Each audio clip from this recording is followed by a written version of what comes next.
Hi everybody, it's Mrs. Ortiz here. We're gonna do Objective 4 notes. I have two people that want to say hello to all of you. Hi.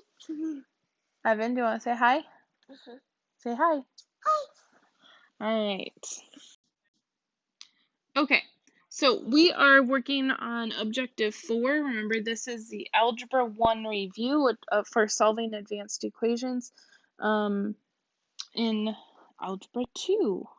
And so the essential question is, how do we solve literal equations? Not everything we're going to do is a literal equation for this set, but go ahead and pause and write down what you know or maybe questions that you have about literal equations. Okay, so the first one is actually a proportion. We've got two ratios that are set equal to each other. That is called a proportion, and we can solve a proportion by cross multiplying. So we are going to cross multiply 3 times this whole numerator. And when we multiply by that numerator, we need to use parentheses to be sure that we multiply everything by 3. And then we're going to cross multiply for the other side, and we can do 4 times the quantity, 2x minus 5. So those parentheses are very important. We're going to distribute, get 3x minus 15 equals, we distribute a 4 to both terms. 4 times 2x is 8x's, and 4 times 5 is negative 20. And now we're going to solve for x. So I like to move my small x first.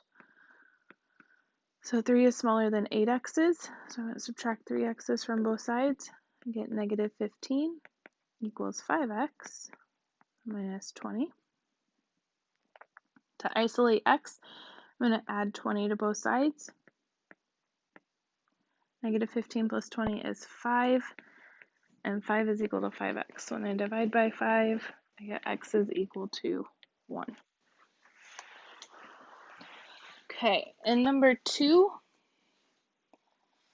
we are solving a literal equation. A literal equation is some kind of formula where we have more than one variable, but we are still solving for a variable.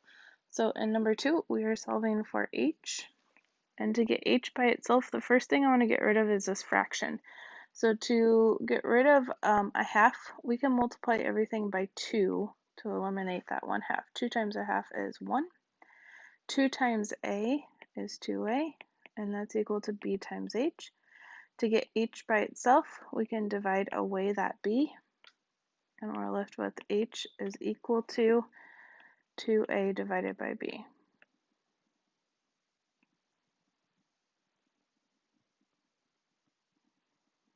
Okay, for number 3, it looks like we need to solve for m, and that was left out in the instructions, so sorry about that. Okay, so solve for m. And so we're going to do p is equal to negative 7 minus 3m. So we'll add 7 to both sides first. P plus 7 is equal to negative 3m. We'll divide by negative 3 on each side. And m is equal to p. Let's go ahead and negate everything. So to move that negative up top, or you can, we're going to negate everything in the top. So negative p minus 7 over 3. Okay. For number 4, we're going to solve for x in the equation ax plus b equals c. So the first thing we're going to do is subtract b from both sides. We've got ax equals c minus b.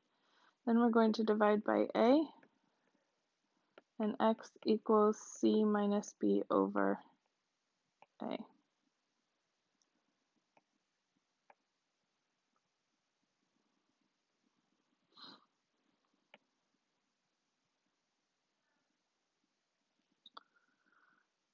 Okay.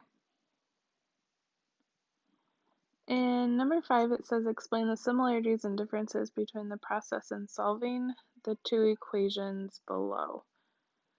So the two equations are 3x plus y equals 18 and 3 times 5 plus p equals 18.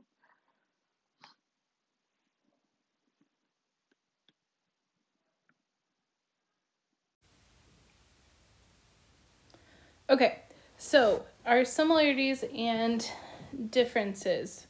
So we are looking for similarities when you solve an equation for y, like this equation 3x plus y equals 18, and this other equation 3 times 5 plus p equals 18. So similarities, we know that we are going to subtract, like if we need to solve for y, one similarity, for example, might be that you would subtract this 3x, right? And you would also subtract this 3 times 5. Now, we would probably write it as 15, but that would be a similarity. We would subtract a term from 18. Okay.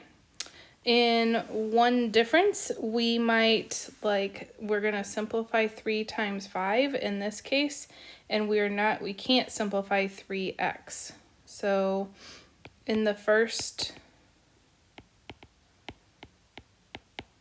equation, we cannot simplify 3x.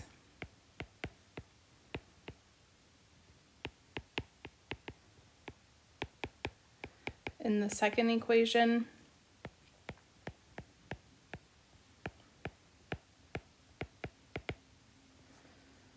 we simplify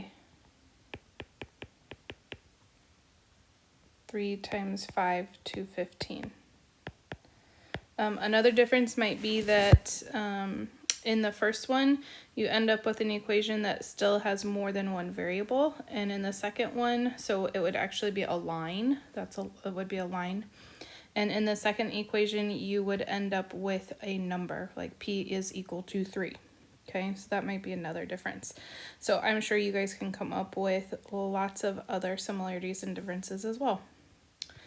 All right, so how do we solve literal equations? We use the same rules for solving equations to solve for variables, all right? So we use operations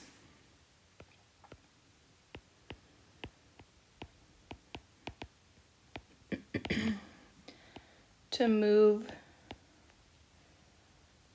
variables in equations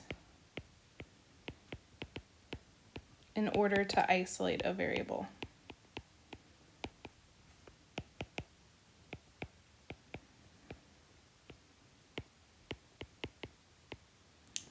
And for this reflection question, what I would like you to write down is, what is one question about this lesson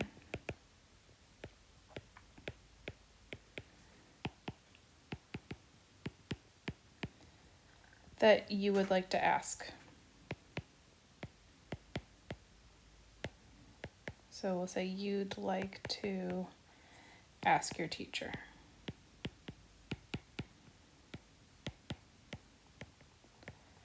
Okay, and let's see. That wraps up objective number 4. Have a great day. Bye.